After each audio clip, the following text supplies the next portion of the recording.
Hello tout le monde! Aujourd'hui, en ce 31 octobre, j'ai décidé de nous faire une petite vidéo spéciale pour l'Halloween. Donc, j'ai décidé de recueillir sur les réseaux sociaux vos expériences paranormales, autant les expériences paranormales qui sont épeurantes et négatives, mais aussi les expériences paranormales positives, parce qu'il y en a quand même énormément. Donc, oublie pas de t'abonner, de lâcher un petit pouce bleu, de commenter et de t'abonner à tous mes réseaux sociaux, donc Skies Undead sur Twitch, Twitter, Facebook, Instagram. J'ai aussi une plateforme TikTok, donc si tu veux t'abonner, tu peux le faire. Donc, sur ce, ça commence maintenant.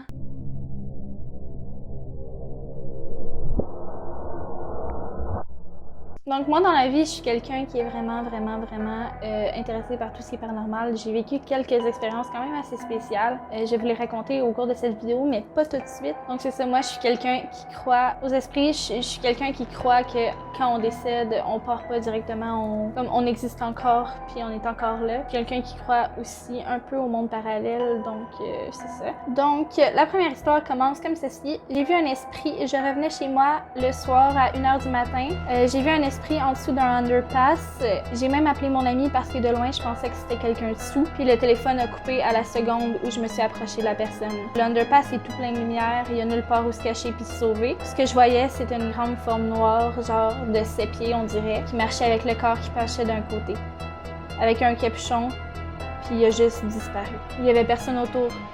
Personne en arrière de moi dans le viaduc. Quand je l'ai vu, j'ai changé de côté de rue. Rendu dans le underpass, j'ai regardé de l'autre côté pour voir c'était qui ou quoi. Il y avait rien. Le téléphone a coupé quand je me suis rapprochée. Donc ça, c'est vraiment creepy, je trouve. C'est un peu comme les histoires de gens qui ont vu sur l'autoroute dans la nuit comme une dame blanche, je crois que ce soit. Là. Je trouve que c'est vraiment épeurant parce que ton cerveau comprend pas ce qui se passe, puis c'est impossible de comprendre. Parce que tu vois quelque chose, puis à la seconde où tu t'approches, il n'y a plus rien, puis en plus, le téléphone a coupé. Pour vrai, ça, j'aurais pas été bien dans cette situation-là. Donc, merci pour ton témoignage. Donc, ensuite, j'ai quelqu'un qui m'a envoyé plusieurs histoires. La première, j'avais 15 ans et je faisais une infection rénale. Mon rein était très infecté et je ne marchais plus à cause de la douleur. Bref, je me couche et je me tords de douleur. Je tremble comme une feuille, je fais de la fièvre assez intense. Et là, je ressens que quelqu'un s'assoit sur mon lit. Je l'entends aussi parce que mon lit faisait des squeaks quand tu t'assisais dessus et pouf, aussitôt, je me suis endormie. Le lendemain, je me réveille, je vais voir mon père pour lui dire « Merci d'être venu me voir si j'étais correct. » Il me répond que non, qu'il a dormi comme une bûche puis qu'il s'est jamais levé. Alors j'en ai conclu que c'était ma grand-maman décédée 1 an plus tôt qui était venue enlever ma douleur. Le lendemain, je filais top shape. À noter que la soirée où ça s'est passé, j'étais seulement à ma première dose d'antibiotiques et que le médecin m'avait dit que ça allait prendre en moyenne 2 à 3 jours avant que ça fasse effet. Ça, je trouve ça vraiment mignon, les histoires d'anges gardiens et tout. Moi, ça, c'est quelque chose que je crois vraiment. C'est quelque chose que, quand quelqu'un décède, puis que c'est quelqu'un près de nous, quelqu'un qui nous aime, qui nous apprécie, je crois vraiment au fait que cette personne-là nous regarde et nous protège. Donc, c'est carrément comme s'il était venu t'enlever ta douleur parce que tu souffrais trop. Donc, sa deuxième histoire. C'était au village Rivière-la-Guerre de Saint-Anicette. J'étais avec mon chum et sa sœur. On est venus pour rentrer dans le cimetière, mais les trois ont dû arrêter d'avancer, pour aucune raison. Le silence de mort était fou. On regardait de chaque côté, on se regardait, mais incapable d'avancer plus loin. Et quand mon chum m'a regardé en me disant « Tu l'as vu toi aussi », j'ai compris que tout le monde avait vu la même chose, soit un homme très grand, passé entre 2 pierres tombales. On est parti à courir, on a eu tellement peur, aucun sens. Donc ça m'est déjà arrivé dans un endroit comme un cimetière, là, de voir quelque chose bouger. Tu vois juste une ombre quand même bouger rapidement. Puis là, t'es comme « Oh mon Dieu, qu'est-ce qui se passe? Tu comprends pas trop. » Ça, je trouve que ça fait peur. Je pense que c'est comme des âmes qui se sont perdues, qui sont pas capables de partir, qui sont restées coincées là-bas. Ça, pour vrai, je trouve ça triste. Je trouve ça triste pour ces âmes-là qui sont comme peut-être coincées là-bas. Donc, ta dernière histoire. Mes grands-parents sont décédés pas mal en même temps et la maison qui était en Gaspésie devait se faire vider. Il fallait qu'on défasse le garage puisqu'il empiétait sur le terrain du nouveau voisin. Bref, on défait le garage, on le crisse à terre en bon québécois. À noter que c'est une maison centenaire et que la personne qui avait bâti cette maison s'appelait Midas. Quand tout le monde défaisait le garage, le vent était de plus en plus fort, assez qu'on est allé dans l'auto pour attendre que ça passe, mais ça passait pas. Jusqu'à temps que mon père se fâche et dise en criant fort à Midas « Je sais qu'on détruit un bout de ta maison, mais on n'a pas le choix, alors arrête. » Boum, plus de vent, zéro. On a donc fini par détruire le garage. avec une boule dans le ventre, sachant que quelqu'un en haut était encore attaché à sa maison. Mais ça, encore une fois, c'est quelque chose que je trouve tellement triste. Genre, c'est comme si même une fois mort, même rendu là, comme ta maison, c'est tout ce que t'as, fait que tu restes attaché là. Pour vrai, je sais pas vraiment ce que je ferais là. Donc, je trouve ça cool parce que tes histoires sont quand même le fun, à part celui qui a passé entre les pierres tombales. C'est quand même des belles histoires, tu sais, c'est probablement que sa maison, tu sais, il l'a tout construit lui-même, c'était sa maison, c'était comme sa possession, puis c'était peut-être la seule chose qu'il y avait dans la vie, sa maison, avec sa famille, donc il est resté là, puis il s'est rattaché là-bas, donc moi je trouve que c'est des belles histoires. Donc ensuite, on a une histoire de Yann, il m'a dit que ça lui ferait plaisir de toute façon que je nomme son nom, donc il m'a dit « Je suis ok pour que tu le mettes dans ton vidéo et d'accord avec mon nom qui sorte, si je suis pas le seul qui a vécu ça, ça pourrait aider quelqu'un d'autre à se libérer de tout ça. » Dans le fond, pour commencer, je vais vous expliquer, Yann, il est lutteur, donc je sais que son histoire parle de combat, donc d'après moi, ça a rapport à ça. Il dit « Mon ami Eric est décédé pendant un combat le 8 octobre 2017. Mai 2017 était pour moi la pire année de ma vie. Séparation, 2 tentatives de suicide, blessures et sa mort fut une goutte dévastatrice pour moi. Retourner habiter chez ses parents pour un gars de 35-40 ans, c'est quand même très humiliant. Après un bout de ce calvaire, j'ai rêvé de m'endormir et de juste plus jamais me réveiller sans essayer de me suicider. Je me suis endormie cette soirée-là et c'est là que c'est arrivé. Je me suis fait réveiller avec un air frais et quand j'ai rouvert les yeux, Eric était assis à côté de moi. Je me souviens de ce que je crois avoir entendu. « Christiane, wake up, you're better than that! » Il m'a dit que mon problème était que j'avais jamais eu de place à moi. Oui, j'ai déjà habité en appart, mais jamais seule. Selon lui, je devais avoir ma place et que de là, tout était pour se placer. Il est comme disparu en disant « Fais-moi pas revenir ». 4 semaines plus tard, j'avais un appartement à moi. Ma vie s'est replacée tranquillement. Je l'ai plus jamais revu. Juste l'écrire me rend crissement sad, car j'avais tellement le fond du rouleau. Mais de savoir qu'il avait raison depuis le début me fait sourire un peu. J'aurais pu me tuer, mais malgré sa mort, il a réussi à me mettre sur le bon chemin. Ceci est mon expérience. Encore aujourd'hui, je rush parfois et je pense à ce que j'ai vécu et j'ai peur que ça revienne, donc je me ressaisis. Mais encore une fois, comme je disais tantôt, ça, c'est des cas que je trouve que c'est vraiment spécial, puis moi, ça me fait chaud au cœur parce que c'est des cas de personnes qui t'aiment tellement fort, qui décident de venir te faire passer un message. C'est ça, dans le fond, ils viennent te faire passer un message, ils viennent te faire comprendre que tu vaux mieux que tout ce que tu vis présentement, puis que ça va bien aller, puis que tu vas t'en sortir. Donc, je trouve ça vraiment beau comme histoire. Merci de ton partage, Yann. Donc, on est à peu près en milieu de vidéo. Je vais raconter mon histoire à moi. Moi, j'ai toujours été quelqu'un qui était hyper réceptive à ce genre de petites choses-là, au paranormal, où je ressens vraiment beaucoup les choses. Premièrement, j'ai fait souvent des rêves prémonitoires. J'ai toujours des impressions de déjà-vu. J'ai jamais fait de rêve par rapport à moi, mais j'en fais extrêmement par rapport à mes amis, puis ça se réalise toujours. Puis quand j'ai une impression ou une mauvaise impression, je le sais que j'ai raison, puis au final, ça me trompe jamais. Donc, je suis vraiment quelqu'un qui est réceptif de ce côté-là. Donc, dans le fond, moi, quand j'étais plus jeune, en fait, ma mère habite toujours là, mais j'habitais dans un duplex. Donc, j'ai habité à partir de 7 ans, je crois. Je suis partie en appartement là-bas. C'était un duplex quand même assez grand. Moi, j'étais à l'étage du haut, puis en bas, il y avait les propriétaires, c'était des personnes âgées. Donc, il y avait vraiment toutes sortes de choses étranges qui se passaient dans ce building-là. Mais j'étais toujours la seule à m'en rendre compte. Des fois, il était 2-3 heures du matin, j'entendais des tiroirs claquer, mais qui claquaient en dessous de moi, donc chez les personnes âgées qui clairement dormaient à cette heure-là. J'entendais souvent aussi des notes de piano, comme si un enfant jouait sur un piano puis qui connaissait pas de chanson, là, juste un enfant qui fait ting ting ting ting, genre. Ça, le piano, je pouvais l'entendre comme 4 fois par semaine, tout le temps. Quand je dormais dans ma chambre, j'étais correcte, mais admettons, il y a une période de ma vie où j'ai habité dans la chambre d'amis parce que j'ai changé de chambre. Puis à chaque fois, je me sentais vraiment pas bien, je me sentais oppressée. Je me réveillais dans la nuit comme s'il y avait quelque chose qui me regardait, je me réveillais vraiment en sursaut. Puis souvent, je voyais une ombre. Il y a des fois aussi où j'étais comme au début de l'adolescence, j'avais 12-13 ans. Souvent, j'étais dans ma chambre, j'écoutais la télé, admettons, j'écoutais Musique Plus. Puis là, je laissais ma télé ouverte, avec la lumière ouverte. Je m'en allais me chercher une collation dans la cuisine. Le temps que je revienne, la télé était fermée et la lumière aussi. Puis j'étais toute seule dans la maison. Donc, Donc c'était clairement pas un de mes parents qui avait fermé ça. Il y a 2 ou 3 fois, ça m'a vraiment fait peur ça, j'étais rendue majeure. 2 ou 3 fois où en plein milieu de la nuit, j'entends des cris, j'entends des gros bruits, comme si en bas, il était en train de se faire cambrioler ou en train de se faire attaquer. Ça sonnait vraiment comme ça. Quelqu'un qui crie au meurtre. Puis je suis la seule à l'avoir entendu. Puis comme 2 ans avant que je déménage de là-bas, les propriétaires ont vendu le duplex à d'autres gens. Puis depuis, il n'y a plus jamais rien eu. Donc d'après moi, c'était pas un esprit qui était rattaché à la maison, c'était vraiment quelqu'un qui était rattaché à eux ou quelque chose qui était rattaché à eux en fait.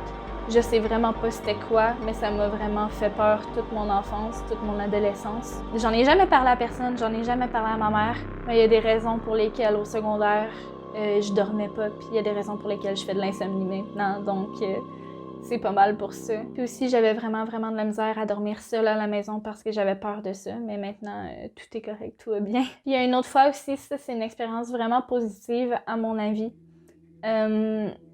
Je venais de me faire laisser. Donc, j'ai une dernière histoire. C'est vraiment...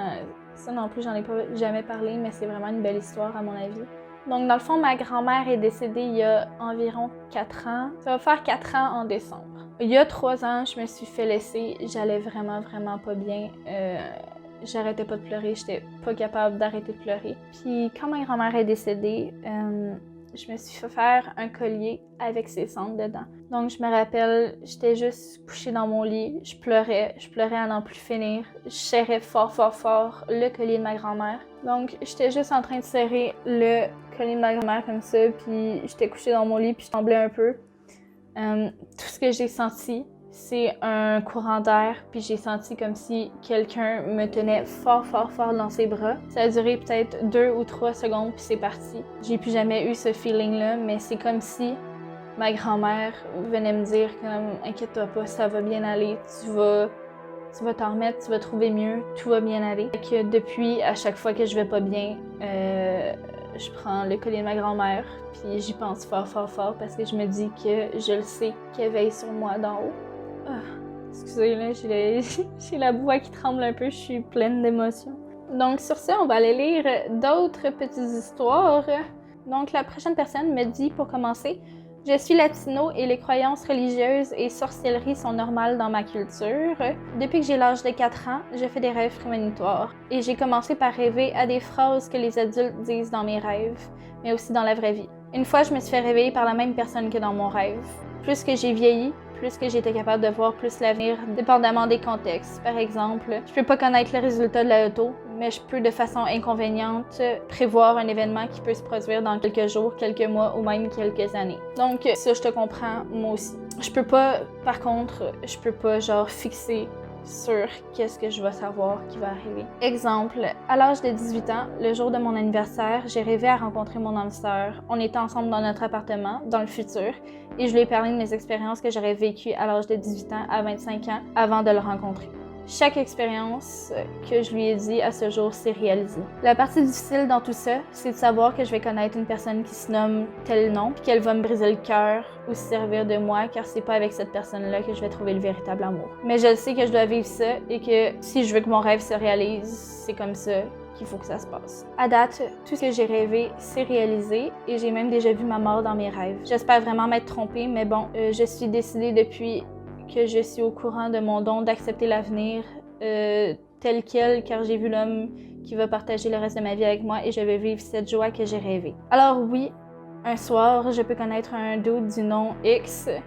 Je sais déjà que je vais coucher avec, puis il va plus jamais me parler, mais j'ai peur que si je ne vis pas ma vie, d'après ce que j'ai vu dans mon rêve, je vais pas connaître mon âme sœur. Alors, je trouve ça difficile de vivre une expérience que je connais déjà, le résultat, mais j'y crois vraiment car dans ma famille, il y a beaucoup de sorcières, puis le don des prémonitions est très courant dans ma famille, soit du côté évangélique ou satanique. De nos croyances, on n'a jamais eu tort dans nos rêves, incluant les membres plus âgés de ma famille. D'après ce qu'on m'a toujours dit, c'est un héritage familial, mais si tu veux mon avis pour moi, c'est plus un châtiment car c'est chiant de devoir connaître son avenir et de devoir le vivre pareil. J'ai juste 23 ans, j'ai encore 2 ans à vivre avant de connaître mon véritable amour. La plupart de ma famille possède le don de prémonition et ont jamais eu tort à ce jour. Je te laisses juger par toi-même. Donc ça, c'est sûr à 100% que tu as un don puis tu fais bien de ne pas vouloir déranger les choses, de vouloir les laisser vivre telles quelles parce que d'après moi, c'est pas juste un don, c'est probablement quelque chose qui peut faire vraiment des ravages si tu essaies de contrer ce qui peut se passer naturellement. Donc, merci beaucoup pour ton témoignage. Je trouve ça vraiment le fun de voir que je suis pas toute seule et que je suis pas peut-être folle. Que pendant un bout plus jeune, je pensais vraiment que j'avais un problème. Mais finalement, plus je vois de gens éprouver les mêmes sensations, éprouver les mêmes, pas problèmes, mais comme vivre les mêmes choses, que je me dis que finalement, je suis pas toute seule là-dedans.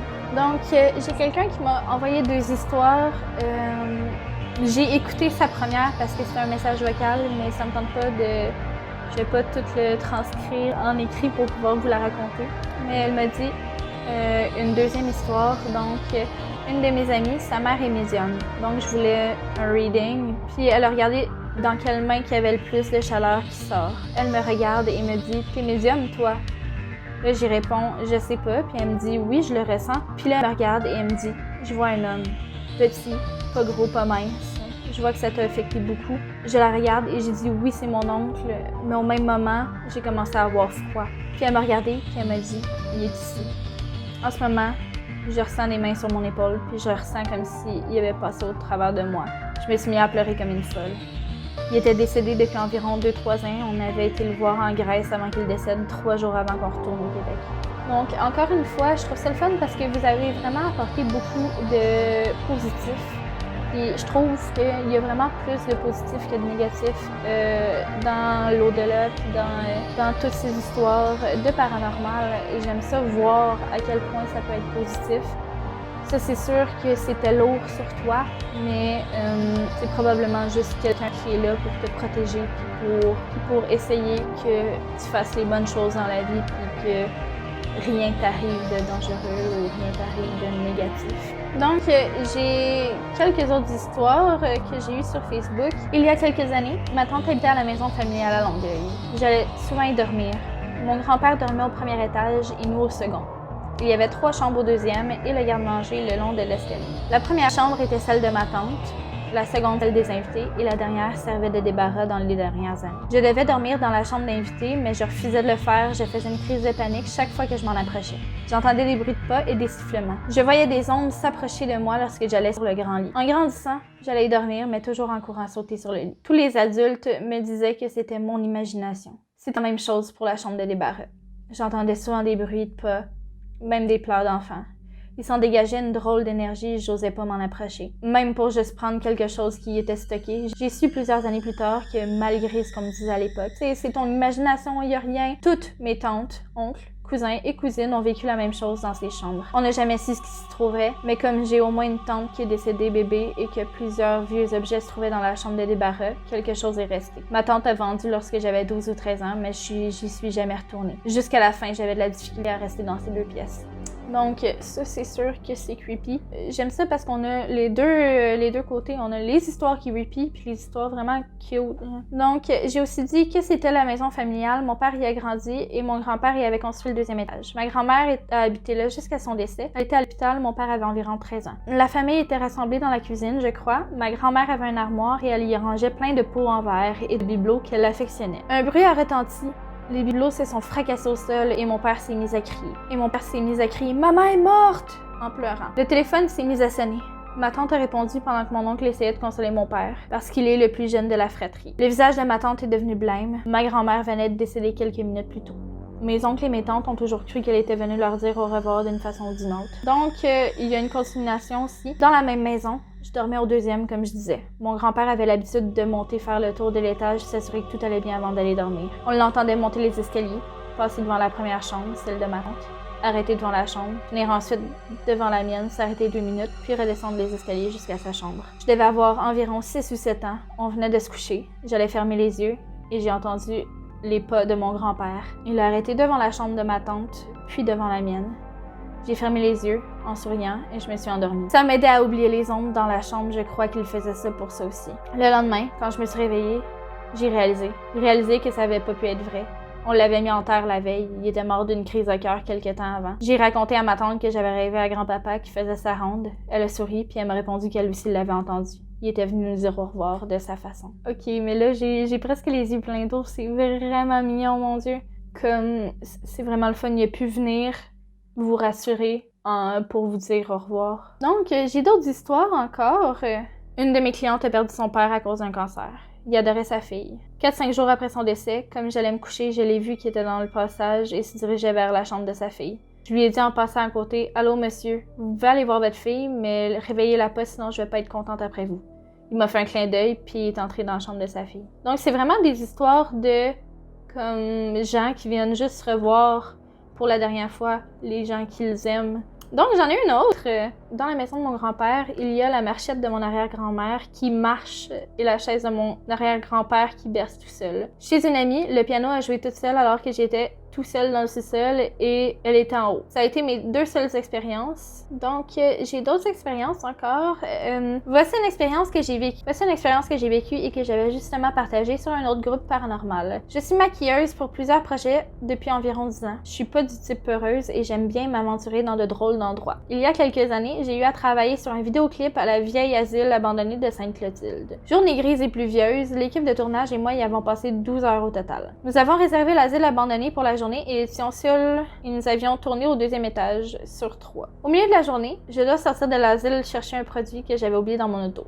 L'équipe décide de prendre une pause, ça devient donc très silencieux. Je descends les marches, sors chercher le produit et lorsque je remonte dans la cage d'escalier, tout est en béton. Rendu devant le cadre de porte pour aller retrouver l'équipe, j'entends un drôle de bruit. Ça provient d'un petit peu plus haut dans la cage d'escalier. Dans le coin du prochain palier, c'est un bruit comme si quelqu'un avait de la difficulté à respirer, comme si quelqu'un avait le souffle court et sifflant. Toujours dans le cadre de porte, je regarde l'équipe qui est occupée à discuter ensemble. Je regarde ensuite les marches qui mènent au prochain palier. Le son sort de l'angle mort du prochain palier. Je vois rien, je décide donc de monter tranquillement pour voir ce qui s'y trouve. Une marche à la fois. La respiration devient plus rapide mais saccadée. Plus je monte les marches, plus la respiration accélère comme si quelqu'un faisait une crise d'asthme. Mon cœur bat de plus en plus fort. Le son est de plus en plus fort. Il est maintenant si proche de moi. Il me suffit que de tourner le coin du palier et je vais voir qui ou quoi fait ce bruit. Je tourne le coin, le cœur va me sortir de la poitrine. Mais il n'y a rien. Rien. Plus un bruit, plus un son. Personne n'est présent. Je retourne vers le 2e étage pour retrouver l'équipe. À tour de rôle, ils se tournent vers moi pour savoir si j'allais bien. J'étais blême comme un drap, j'ai dû m'asseoir un moment. Juste écrire ce commentaire, mon cœur a commencé à débattre dans ma poitrine. J'oublierai jamais cet instant, ce son, ce que je croyais être quelqu'un ayant une détresse respiratoire. À noter que cet endroit a passé au feu à plusieurs reprises par le passé. Donc, oh mon Dieu, c'est comme si quelqu'un... Mais c'est sûr qu'il y a énormément d'esprits qui sont restés coincés là-bas, là, à l'asile. Mais c'est comme si quelqu'un est décédé à cause d'un incendie, puis que, genre, il continue à respirer comme ça. Oh mon Dieu. Ça, j'aime pas ça. Je suis jamais allée faire d'exploration urbaine comme ça, aller voir les endroits qui sont hantés. Mais ça, c'est quelque chose qui m'intéresserait. Mais à voir comment je suis sensible à tout ce qui est paranormal, on dirait que j'aurais peur que quelque chose me suive. Comme on dirait que je suis tellement réceptive, un peu comme les enfants. Comme les enfants, c'est eux qui vont voir le plus les esprits, leur parler, communiquer. Nous, en tant qu'adultes, on va voir les comportements des enfants surtout comme des amis imaginaires, admettons. Mais des fois, c'est vraiment pas ça. Puis des fois, ils vont venir te décrire vraiment la personne. Ça en fait peur. Donc, des fois, ils vont venir te décrire vraiment la personne avec des termes qu'ils n'ont jamais entendu de leur vie. Donc, c'est sûr et certain que c'est pas juste un ami imaginaire. Moi, c'est ça. J'aimerais ça aller dans des endroits comme ça. Mais on dirait que je le sais que si j'y vais, je reviens pas toute seule. Ça, c'est pas vraiment quelque chose que j'aimerais faire.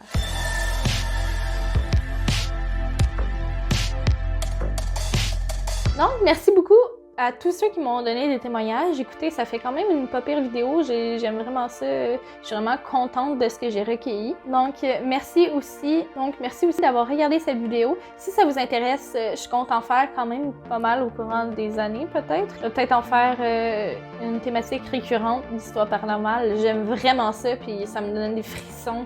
J'aime vraiment ça, lire ce genre de choses-là, puis partager ce genre de choses-là. Donc, j'aimerais ça peut-être faire plus de vidéos sur le sujet. Donc, sur ce, si tu as apprécié ma vidéo, n'hésite pas à t'abonner. N'hésite pas non plus à lâcher un gros pouce bleu. Peut-être partager aussi tes histoires paranormales. Moi, j'aimerais vraiment ça, pouvoir lire là-dessus dans les commentaires et peut-être même en faire une prochaine vidéo. N'oublie pas de t'abonner à tous mes autres réseaux sociaux, donc Twitch, Twitter, Facebook, Instagram et TikTok, Skies and Dead, partout.